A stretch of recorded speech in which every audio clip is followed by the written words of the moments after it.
So, dito nga po mga kalingap mga ka-EDSI, pansin nyo rin ba ang mga damit ni Beyonce sa Cebu?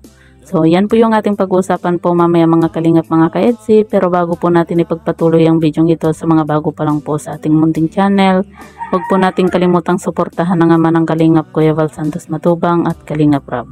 At paunawa, panoorin po muna ang full video bago mag-comment para malaman ang nilalaman nito.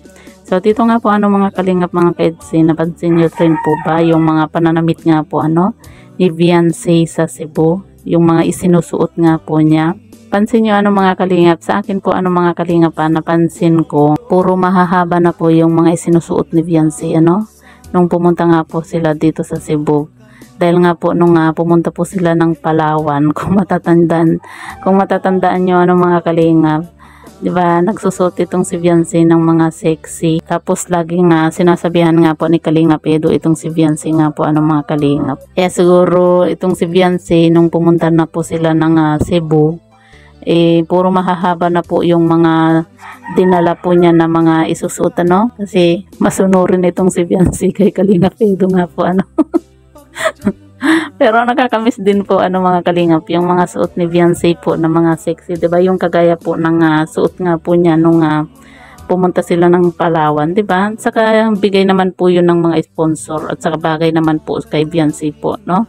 Yung mga sinusuot nga po niya noon doon sa Palawan, Pero yun nga po bagay din po kaya Beyonce yung mga sinuot nga po niya dito nga po sa pagpunta nila ng Cebu. Lahat naman po mga kalingap na mga isinusuot nga po ni Beyonce, lalo na yung mga binibigay nga po ng mga sponsor. Lahat naman po mga kalingap bagay po sa kanya kasi nga po siya sexy, tapos ang ganda ng height nga po kumaga yung height ni Beyonce talagang katamtaman lang po mga kalingap. Kaya lahat po ng mga isinusuot ni Beyonce talagang bagay na bagay nga po sa kanya.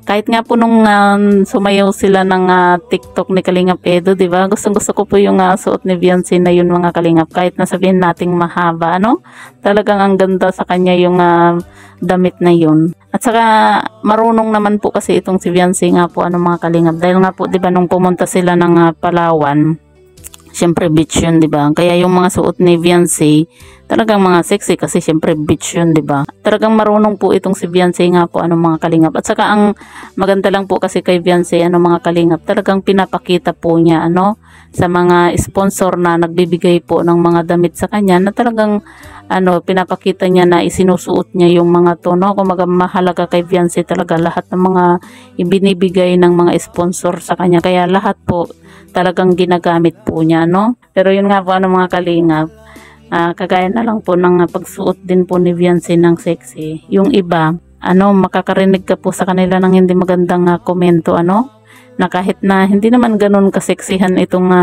pagsusuot ni Beyonce, pero pinapansin po nila, 'di ba?